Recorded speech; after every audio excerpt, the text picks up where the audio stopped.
Untuk mengurangi tekanan terhadap daerah aliran Sungai Ciliwung pada musim penghujan, pemerintah telah mengeluarkan 492 miliar untuk membangun sudetan yang nantinya akan menghubungkan Kali Ciliwung dengan Kanal Banjir Timur. Namun sayang, proyek ini kini terhenti, terganjal oleh proyek administrasi yang tidak taat aturan serta penuh dengan kejanggalan. Akankah proyek ini segera terrealisasi? Atau akankah proyek ini menjadi sebuah simbol ketidakpedulian pemerintah terhadap hak asasi manusia atas nama pembangunan infrastruktur? Untuk perbaikan infrastruktur, pemerintah pusat dan pemerintah kota menjalankan sejumlah program untuk mengubah wajah ibu kota. Salah satunya adalah sodetan antara Sungai Ciliwung dan Kanal Banjir Timur yang membelah kota Jakarta. Sodetan ini diharapkan bisa mengatasi banjir menahun di ibu kota. Siang. Kabar baik, Pak? Luar biasa. Ada berang-berang dulu berarti hutan. Namun terdorong oleh euforia untuk membangun, proyek sodetan Ciliwung dibayangi oleh sejumlah kontroversi. Tahun 74-an tuh baru Pasar Rebo masuk DKI. Jadi Jakarta itu Warga RW 5 menerima kompensasi gitu. Sementara warga RW 4 seperti kita ketahui masih banyak sekali isu administrasi yang mengganjal sehingga warga juga masih menolak sebelum ada kejelasan status kan gitu. Di antara lainnya apa aja sih, Pak? Setahu saya salah satunya adalah perbatasan. Mungkin Pak bisa bercerita sedikit soal ini. kalau cerita proyek pasti nggak lepas bahwa setiap proyek itu ada analisa mengenai dampak lingkungan atau AMDAL. Tuh. Nah, di AMDAL tersebut tata letak kegiatan menyatakan kalau di wilayah RW 4 Bidara Cina itu RT 9 RW 4 hanya satu RT. Nah, itu tentang pokok masalah tentang tata letak kegiatan bahwa cuma satu RT tapi di tempat kami mau diukur sampai 6 RT.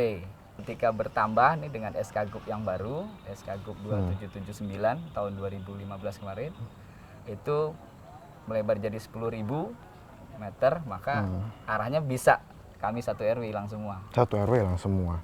Banyak sekali warga yang sudah mengajukan keinginan untuk memperjelas status kepemilikan namun terganjal oleh birokrasi. Siap. Berapa kali sih, Pak, sebenarnya warga sudah mencoba untuk melakukan hal ini? Kurang lebih kalau yang ada di kita itu, berkasnya ada di kita, itu kurang lebih 5 kali. Yaitu tahun 51, 25 KK, tahun 54, 25 KK, yang mengajukan sertifikat ya, ke waktu zaman itu Wali Kota Jakarta Raya. 51, 54, 55, itu 25 KK, terus tahun 65, itu hampir semua warga kita, dan terakhir tahun 76.